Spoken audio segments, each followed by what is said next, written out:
Les finances des collectivités locales avec les cinémas de quartier ou de village sur la sellette. Pourquoi? Parce qu'ils sont largement subventionnés, parce que les multiplexes s'imposent dans le même temps un peu partout. Les élus invoquent la culture pour tous, à portée de main. Alors trop cher ou indispensable? Enquête Magali Boissin, Ariane de Morisson. 20h30, deux séances sont sur le point de commencer dans ce cinéma municipal. À Blanquefort, près de Bordeaux, les spectateurs sont rares. Je peux vous demander combien il y a de personnes au total qui vont voir le film Radin ce soir? Là, je suis à 2. 2 personnes. Voilà, c'est tout. Deux belles salles de 252 et 84 places quasi désertes ce soir-là. Un luxe pour ce couple. Il y aura peut-être du monde après, mais bon, pour l'instant, ça fait une séance privée quand même. Voilà, ça fait très VIP. Voilà, pour nous. Des cinémas municipaux en perte de vitesse, concurrencés par les multiplexes partout en France. Combien coûtent-ils aux petites villes qui les protègent à tout prix? Certains établissements ont-ils trouvé la clé du succès? À Blanquefort, pour trouver les rares cinéphiles, il faut plutôt se rendre aux séances de l'après-midi. Surtout des retraités, fidèles de l'endroit. Ah, c'est moins cher parce que 10 places, ça coûte 48 €. 4,80 € la place de ciné. Aller en ville, c'est à 6-7 €. Parfois la programmation aussi qui est différente des grandes salles. On n'a pas l'impression de consommer du cinéma.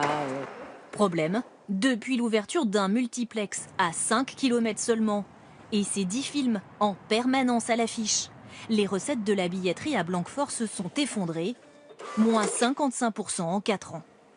Résultat, la mairie a dû augmenter ses subventions, 100 000 € l'an dernier, 0,4% de son budget, une facture qui divise les habitants. C'est des choix à faire. Pour moi, la culture, elle est importante et un cinéma dans notre ville, c'est important de continuer d'avoir cet outil-là. Je pense qu'à un moment, il faut faire des arbitrages et puis je ne sais pas si la culture, il ne faut pas rogner un petit peu au profit d'autre chose. La maire, elle, a choisi de rénover le cinéma pour y faire revenir des spectateurs. Avec par exemple ce hall d'accueil flambant neuf. Au total, 2 millions d'euros de travaux pour un cinéma qui perd de plus en plus d'argent. Mais pas question pour cet élu de renoncer à ce lieu culturel. Ça coûte forcément assez cher. Bien sûr que ça coûte. On est ici effectivement dans du service public et le service public c'est quelque chose qui coûte. Maintenant qu'un cinéma de proximité ne rapporte pas d'argent, je trouve ça tout à fait logique. C'est un service public. C'est la différence avec un cinéma commercial. Des petites salles qui vivent grâce aux subventions publiques, il y en a beaucoup en France. 50% des cinémas sont municipaux ou associatifs mais font moins de 15% des entrées. Côté privé, les multiplexes, 12% des cinémas, récoltent 66% des billets.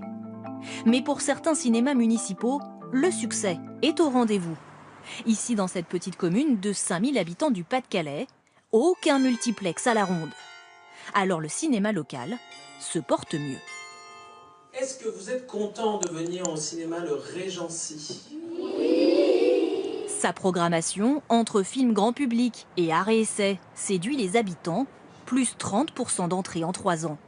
Et un gros succès ici pour le film Radin. 1000 entrées dans une salle de 140 places, c'est un pari réussi. 1000 entrées, c'est énorme. Pour engranger plus de recettes, le lieu propose aussi plus de séances.